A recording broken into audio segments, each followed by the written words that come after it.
Have you ever assumed that practicing Zen requires retreating to a mountain, wearing robes, burning incense, or sitting cross-legged in a silent hall for hours?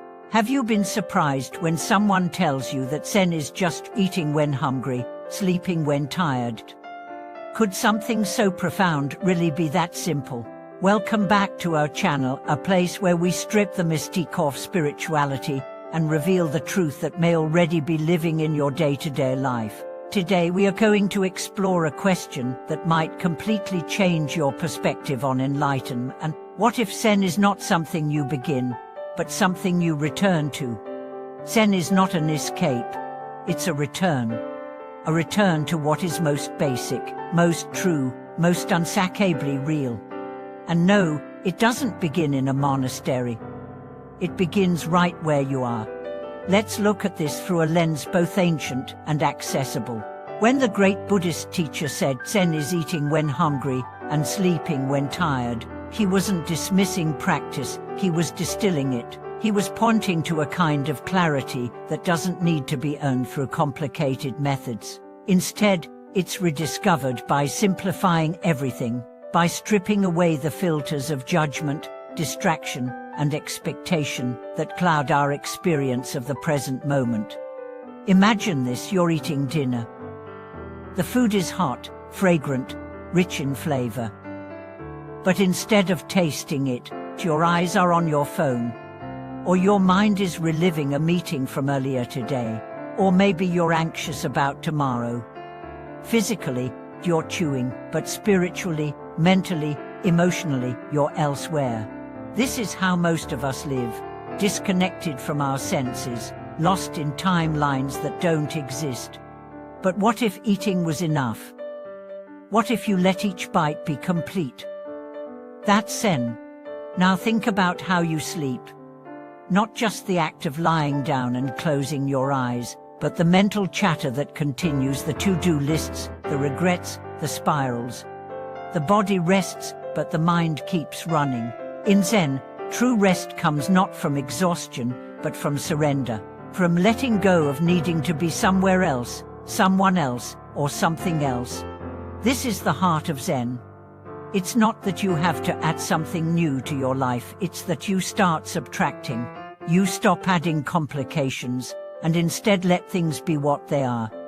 That's why a true Zen practice is not about doing extraordinary things, but doing ordinary things with extraordinary attention. Washing the dishes becomes sacred when you feel the water. Walking becomes a pilgrimage when each step is known. Speaking becomes prayer when words arise from awareness. Take a moment to observe a child.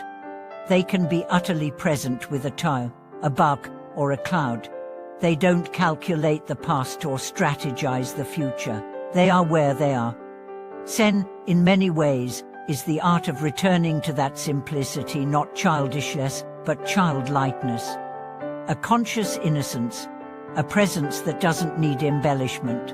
You may ask, if Zen is so simple, why do I feel so far from it? The answer is because simplicity is hard in a complex world. We are trained to multitask, to perform, to analyze, to achieve.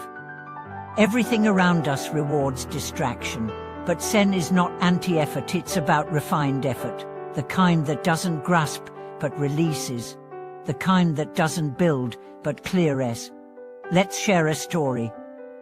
There was once a student who asked his Zen master, "What is the essence of Zen?" The master replied, "When you're hungry, eat. When you're tired, sleep."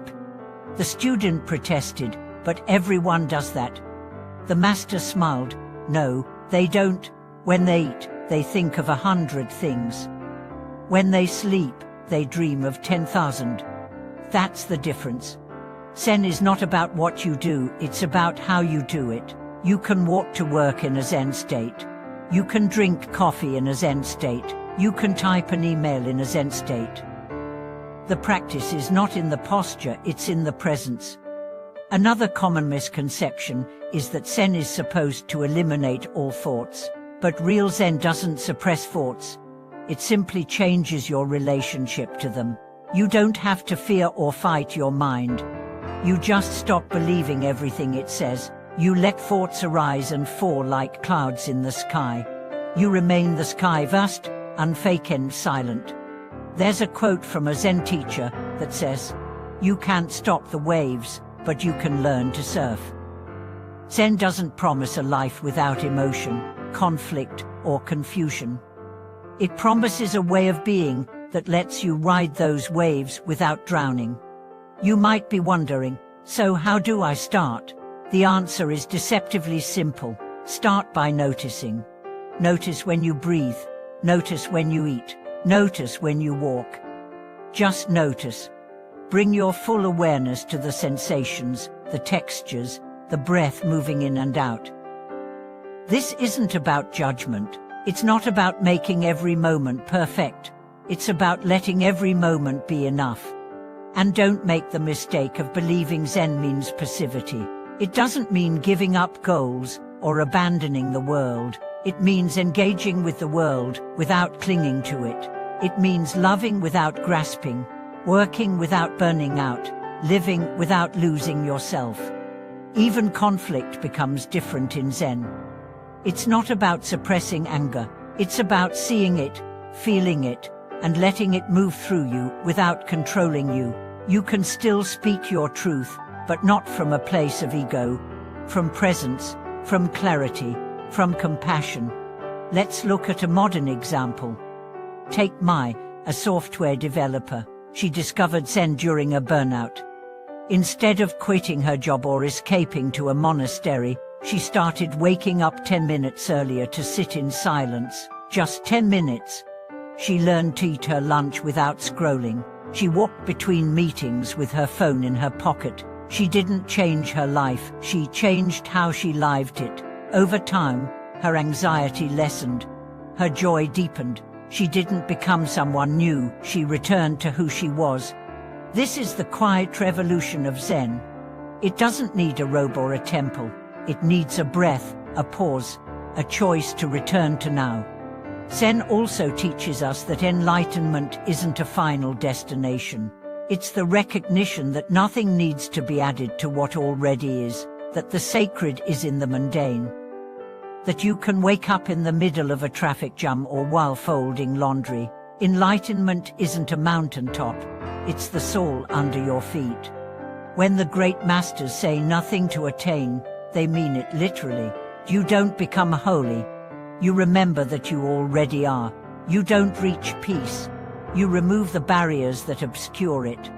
So the next time you find yourself rushing through the day, stop, breathe, feel your feet, taste your food.